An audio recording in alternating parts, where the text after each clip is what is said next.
Right, you're welcome to Women's Corner. My name is Rose Blossom, and it's exciting to be here because thank God it's Friday. So if you want to join us and watch this program live, you can go through our social media pages at Galaxy TV, and of course through our Facebook and Twitter, and of course we are on YouTube. Also, you can subscribe, like, and share. Remember to always subscribe and like. So we have interesting news updates, even all like programs are usually uploaded right there, so you can join us. And also you can join through the terrestrial channel at UHF 27, and of course we're on start times too. You can join, and guess what, if you don't have a TV set beside you or in front of you, you're on your way, you're moving, you can actually aside the social media handle, you can download Galaxy Television app from Google Play Store or Apple Play Store. Yes, you're welcome to the show. My name is Rose Blossom. Today is exciting because we're talking about something that a lot of women have been itching to talk about, and definitely there's going to be a part 2 to this topic because it's something I think the society is beginning to change the narrative about all of that. They're beginning to change that. And what are we talking about? We're talking about female genitalia mutilation. When you hear that word, a lot of people are scared, and I'm sure a lot of women, basically most of the older generations, had their female genitals mutilated, and this is something that we need to talk about. Is there a way forward? Is it good to go, or should we just change the narratives? I have two amazing guests sitting pretty right there to join us via Zoom, but before I introduce my guests, let's go on a short break, and right after the break we'll come to the studio to get cracking. Stay with us.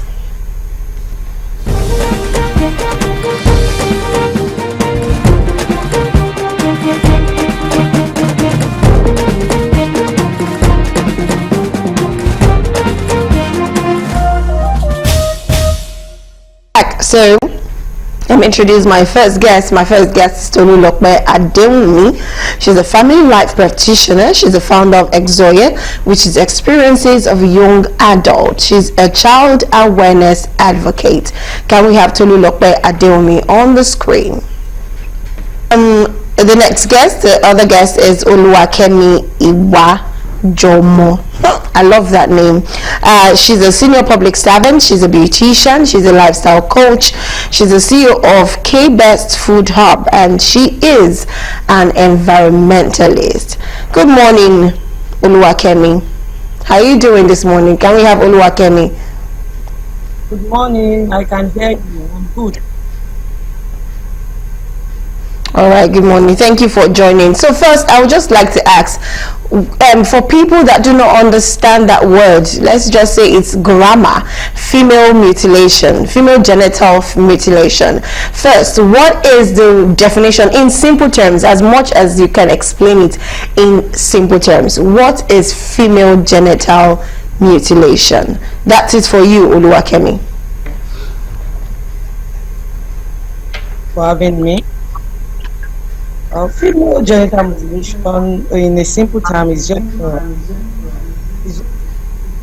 whereby it's not a medical procedure. It's just a procedure whereby a part, the clit, is being is actually, we have three types. But can you hear me, please? Yes, I can hear you. Go ahead, please. I was saying is a procedure whereby a part of the genital is being removed, and I think people are getting enlightened more about it due to the various dangers that have come out of it. So it's hello. Please go ahead. Don't make me. I can't interject while you're talking. Please just go ahead. I'm listening. Hello, am I audible, please? Hello. Oluwakemi, can you hear me? Because I can hear you from the studio. Yes, I'm not hearing you before. I guess it's the network. It's a non-medical procedure whereby over of a female is being tampered. Are we together, please? Yes, we are. Okay, I can get what you're saying, even though it's not so very clear. Is where you have, like you said, is where we have the female genitals being tampered with. You know, might not necessarily be operation. Sometimes it's basically even more traditional than the medical part. Now, I just want to ask, let me ask Tolu Lokwe.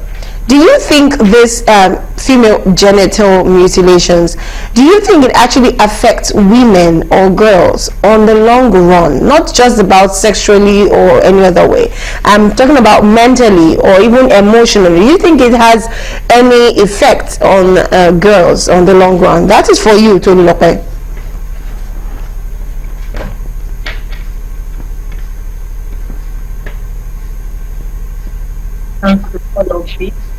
First of all, psychological effects, the emotional effects, and then the other effects now, the effects, because I think that this procedure is painful. You know, and young women or a young lady that pass through the sort of a traumatic experience for that individual. Take for instance a young lady that she has to the balance of the painful or the painful experience which will linger on, and over time she continues to remember all of these incidents in her head or her body. Then that also health implications of the to their child, their health implications, all of it. So I believe that it is more harm than I don't think there's any good with the harmful practice.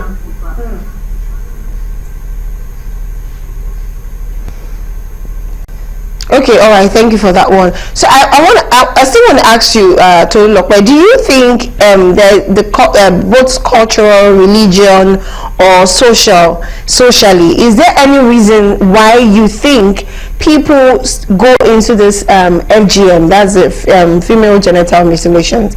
Do you think there's any reason why both culturally, socially, religiously, people keep going into these things? Is there any reason why? Because you just talked about how it affects girls emotionally and mentally. Do you think there's any tangible reason why people tend to go into this practice?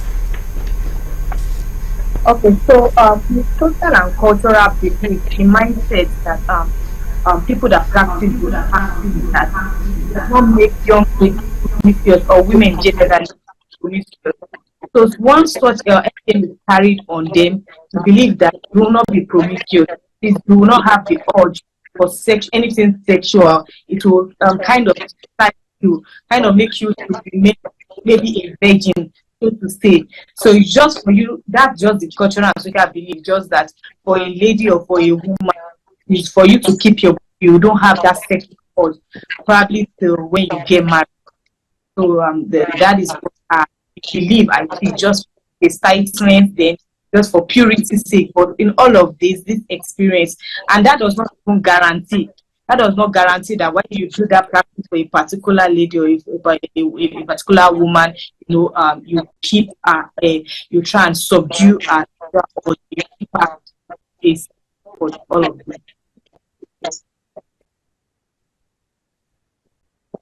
I'm going to ask Oluwakemi. I love what you just said. It's just something if you to stop the promiscuousness of any woman when they do that. Now, my question to Oluwakemi is: yes, there's a myth and will I say misconception to why they do that. Now, for a fact, this is their belief that they have to do this because they have to mutilate the female genital so that she doesn't become promiscuous. But how true is it? Do you think that actually works for it? And even if it works for it, how does it actually affect a woman on the long run? That is the sexual health. How do you think most of these things that they have done has affected a woman? There are two questions I asked. The first one is, the myth and the misconception behind that female genital mutilations. Is it true, and how true is it? How true is it, rather? Then also, how has it affected most? If I don't know if you have anybody that has experienced such, and how has it actually affected their sexual health? When I mean sexual health, the way they, basically, I don't know, the way they probably act sexually, or the way they, relate with their husband when it comes to sexually, or how, the appetite for being sexual with their partner, how has it been for them? Let me ask you that one, Oluwakemi. Please go ahead. Yeah, like the question I got you. What you said, the myth that that was my take on it, right? As regards the myth, based on my research and of this mutilation, I realized doesn't affect everybody, affect negatively, because during my research, because it's actually one of my tech topic in school. So based on the environment where I did my research, I realized one of them that were, let me use the word concise, so to say, that are not, that are promised. So, and as regards leading, well, you are trying to talk about the way they react to sexual, maybe with their husband, or, maybe their partner or so. So it is not everyone that it affects too, in that regard. Not everyone. Some people, they were actually circumcised when they were young, but still they enjoy sex. They are enjoying themselves, their partners, they are doing well sexually. While some, maybe due to the fact that it was more invasive, because female genital mutilation has 3 types. Some are very, very invasive, whereby they touch some parts of the inner genitals. So I guess to such people, they might not get aroused easily. Are we together? They might not get aroused easily, and that might be affecting their sexual life. I think the 2 questions. Okay, all right. Thank you very much. Yes, it's affecting their sexual life. I just want, you said something very key. You said there are some persons that have experienced this and they are still enjoying their sexual life. But first, do you actually think it's a way to go? Female genital mutilations. Oluwakemi, do you think it's a way to go? If it's not a way to go, why is it not a way to go? And if you believe it's a way to go, it's what we need to do. Why do you actually believe that that is the way to go? Oluwakemi. Well, the fact that I said that some people actually add it and they are enjoying sex doesn't mean that it's a no. There are so many causes to it. We heal differently.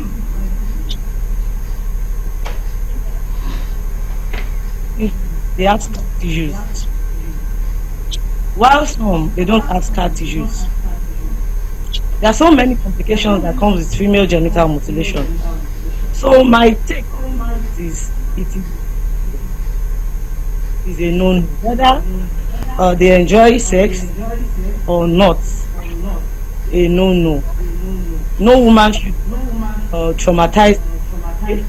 No woman should have undergo such a painful fear. All their instrument, whatever they use, I know it is a cultural practice. They would sanitizing them, so it is gets infected. many consequences anyway. So for me, it is for any woman to such a way.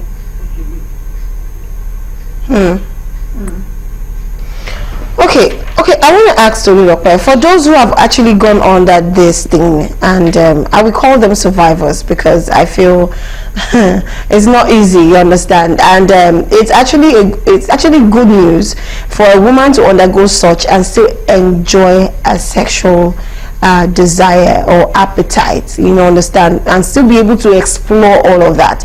But for a woman that is already in it, what do you think such a woman should do to be able to help herself? Because I've seen a lot of women, I've known a lot of women that were mutilated, their female genitals were mutilated, and they've never had to enjoy their sexual sexual desire. They don't even understand some of the things that we say when we talk about intimacy. Do you understand?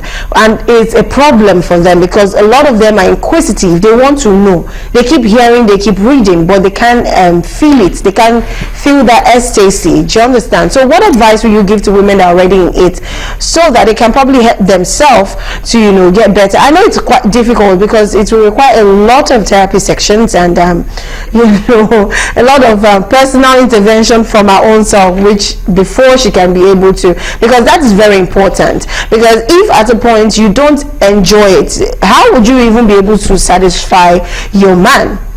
That's another problem from the angle, because if you can't enjoy it, you don't know how it feels, and you're just doing it because you're doing it. At the end of the day, you might not be able to satisfy your man, which will probably make the man go outside to make sure that he or she gets, definitely he will get his own satisfaction outside. So for a woman that is already in this situation, what advice will you give to her on the way to go?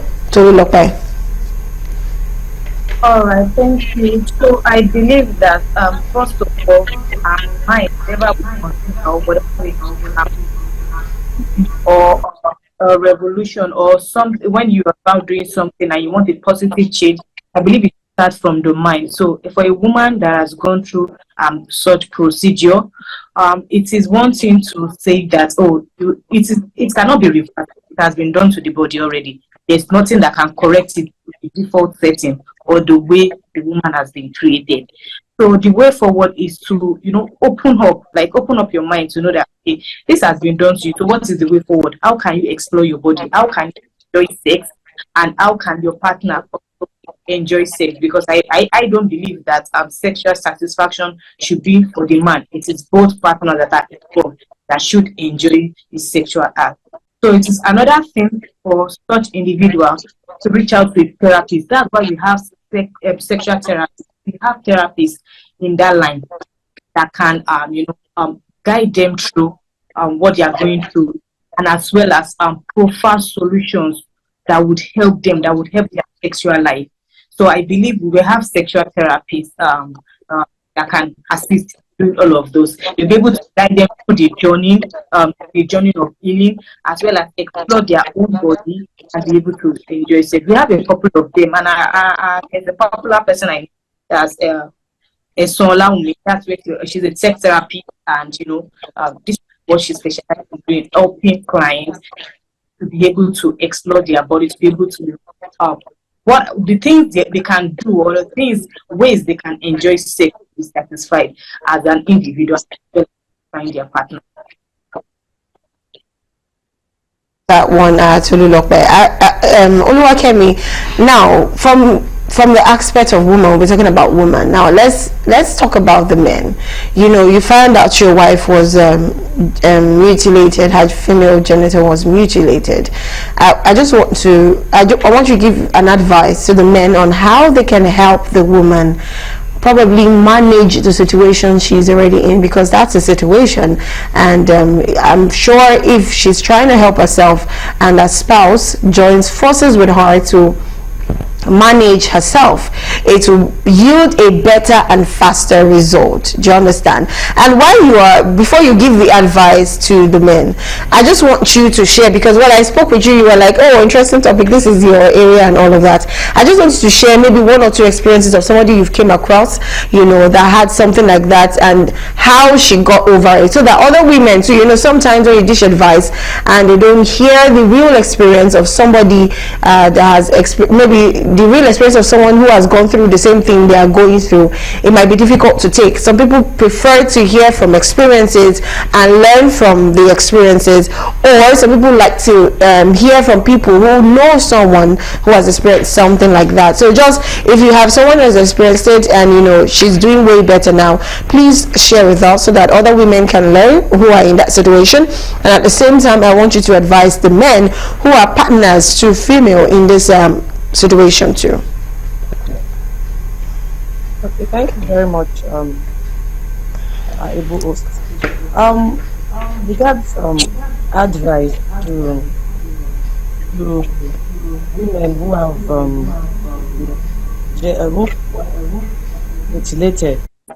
What I would say is, firstly, they should accept themselves, because acceptance is the first thing. You have to accept the fact that the deed has been done, just like Tolulope said. It has been done, and this is irreversible. Like a personal experience of a person I met during my research, I could remember the woman was still very, very traumatized at that point in time. I met her personally through a friend. So we spoke at length. She confided in me, and what we did at that point was, okay, you don't have sexual urge. How do we provide little remedies that will assist? Because the husband was already even going out to source for solutions. Men, some men, not all men anyway. So with the person, and after sharing her experience with me, I empathized with her, and I made her know that she has to accept it just the way it is. And we went about, just like the doctor said too, that the person needs a therapist. At that point in time, I met the woman in a local village. She couldn't even afford to pay for a therapy session. But with constant, how would I put it now? With constant visitation, constant calls, I was able to make her accept herself, like I have said. So, and afterwards, I went into research to get stuffs that could help her in the other room during sexual activities, like some fruits, like some herbs. So that was what we did. She couldn't even afford it as at that time to help out in my own little way. So one major particular herb that I could remember we got for her then was maca powder and this Gorontula. I don't know if it's a popular thing online. So, and she started using it, and that helped her a bit, because she complained about, when sexual activity is a thing of the mind. So after working on her mind with the help of those two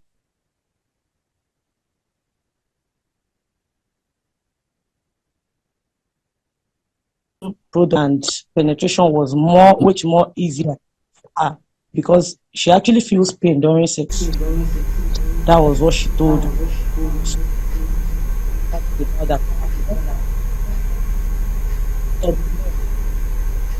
that this issue of marriage, we both signed for better. So men their wife should be able to to look out proper lubrication during sexual activities, play, believe will help, will go a long way to help such a marriage and such partner to at least prefer little remedy to what has been done, the damage that has been done. But like I said earlier, it is not uh woman that has on female genital mutilation that does not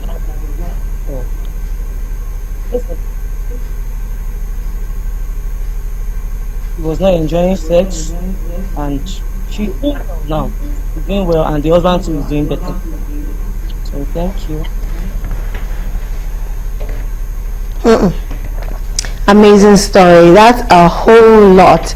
Imagine having to first go through a mind reset. Let me put it that way. A mind reset. Then you had to go for the herbs. You had to go for fruits. You had to go some other things. So you can imagine the process whereby someone had to go through just because of how will I put it? Because of somebody's belief, one cultural belief. Anyways, this is just to say that for anyone who is out there, educated or uneducated, however it is, female genital mutilation is not the way to go. It does not as much as you're trying to prevent something, you're actually taking a whole lot, a huge chunk of off the person. You're trying to stop something, but you've forgotten the person is going to grow old, is going to get married, is going to have kids, and has to retain a home. You know, while you cook, you clean, you do everything, you still have to do the other room for the man. If not, just like you said, the man was already almost going outside. Thank God you intervened and you helped out. You understand? She was able to get herself back, and she's on track. Okay, before I let my two amazing guests go, I would just want them, if they have something to say to females out there as regards this topic, female genital mutilations, that they have, you know, stuck in their mind and they feel that every woman out there should hear. I'm just going to give them 1 minute each so that they could say that. I will start with Tolulokpe. Tolulokpe, what's your final say to people, to ladies, to women, to aged women? Because at this point now, it's not a young girl will not take herself to go and, you know, mutilate her female genital. It's definitely the older women that will take their child as young as they are. So speak to all women in all ages and category, basically, on this female genital mutilation in just 1 minute before we let you go. Okay, thank you. So what I'd like to say is that older women, this is just a belief has been passed from one culture to another, from generation to generation. So this is mindset, how every aged person, how to treat that women, how to stop the process of FGM. It's not for the essence of you doing it is at long run does not help to change. Like you rightly said, actually get to the state that they will get married, you need to procreate, maybe a sexual life. But because of all that have been done at the tender age to them, so this is the time of when a child is born, the female is growing.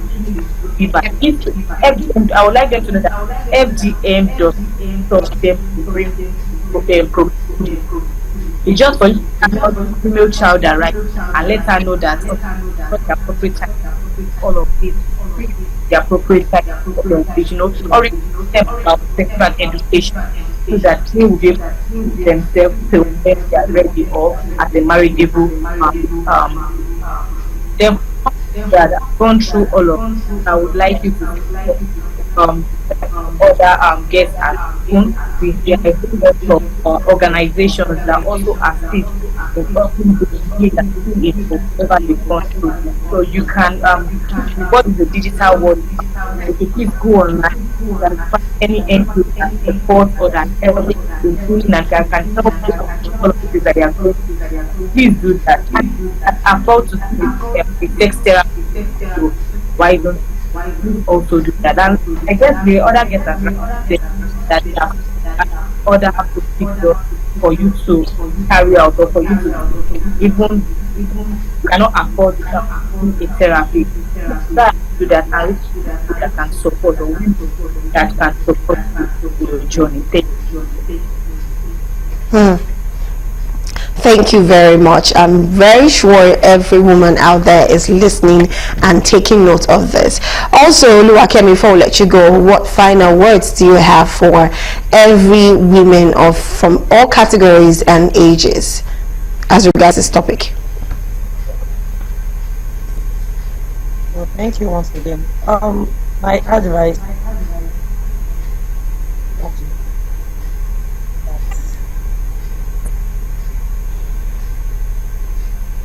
as it is, acceptance, should accept themselves, and they should speak up. They should talk. Some people go through a lot, and you should always speak up. Don't know who can be of help to you, and it will just be just one little step they're going to take, and there's going to be a way out. So, and for older for older women, I want to advise they be more advocates. They do more of advocacy so that the trend will end, so that FGM will be a thing of the past, and nobody would be involved in such again. So I think that's my advice to them. That's my advice to all women of all alive, and they should speak up and get Point, I can see that we gave thank you. beautiful advices, especially to the older women, because they are the one that needs to, because I'm very sure there are some girls, born now of this age in secondary school and all of that, they don't even know what female genital mutilation is. They probably don't even know if they went through that or not. They are just living life as it comes. So I'm grateful to the both of you that you spoke to the older generation. So as much as they are stopping it, they can also educate their own child, so that no matter how much the times have changed, so that when they give birth, they will not hear advice from hear advice from the other place and just take it in without even questioning and asking which is the truth and what is the way to go. And before you know, it might start all over again. Even though we're trying to stop it from the aged ones, it might start all over again from the new generation. And plus, right now they're even living life, they don't even care, they don't even know what it is. In fact, if you talk about anything intimacy, they are the one that will probably school you right now when it comes when it comes to that. Anyway, at this point, I'll let my two amazing guests go. We have Tolulokpe Adeomi. She's a family life practitioner, the founder of Exoya, which is Experiences of Young Adult. She's also a child awareness advocate. And the other guest is Oluwakemi Iwajomo. She's a senior public servant. She's a beautician, a lifestyle coach. She's a CEO of K-Best Food Hubs. She's an environmentalist. Amazing two guests. Our normal ritual is when we're allowing our guests go, we have them we are already on the screen, so we just you give us a goodbye wave with a very big smile. Thank you so much, both of you. Bye. Bye. Thank you. Yes, we have it from our two amazing guests, Tolulokpe and Oluwakemi.